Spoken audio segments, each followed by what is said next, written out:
பணம் பேச ஆரம்பித்தால் உலகின் அத்தனை மொழிகளும் அமைதியாகிவிடும் என்று ஒரு பழமொழி சொல்கிறது. 2016 பிட்காயின்னு ஒன்று வந்தது.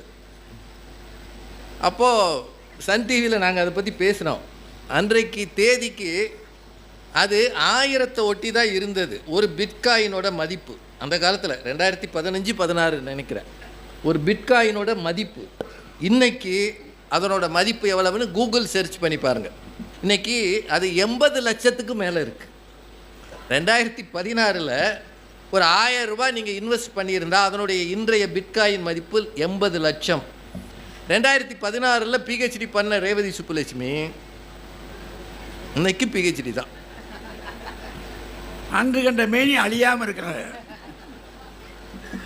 அதனால தான் திருவள்ளுவர் செய்க பொருளை செருணர் செருக்கு அறுக்கும் எஃகு அதனில் கூறியது இல். எஃகு அப்படின்றது கூர்மையான இரும்பு ஆயுதம். 2000 வருஷத்துக்கு முன்னாடியே தமிழர் தன்னுடைய இலக்கியங்களை எஃகு பற்றி சொல்லியிருக்கிறாரு. இப்போ தான் தமிழக அரசாங்கம் 5300 ஆண்டுகளுக்கு முன்னாலேயே தமிழர்கள் இரும்பை பயன்படுத்தினார்கள் என்று அறிவித்திருக்கிறது.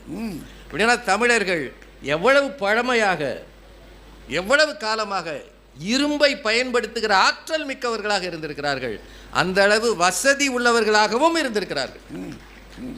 நம்முடைய கல்வி அறிவு இலக்கிய வளம் 2000 ஆண்டுக்கு முன்னால் போகவில்லை.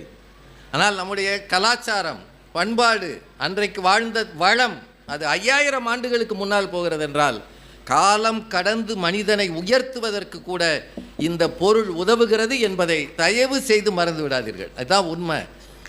பணமே முக்கியம்னு நாங்கள் சொல்ல வந்தால் கல்வி வேண்டாம்னு அர்த்தம் இல்லை. கல்வியின் நோக்கமே காசு சம்பாதிப்பது தான். ஐயா மாதிரி இருக்கிறவங்க பென்ஷன் வாங்குறாங்க,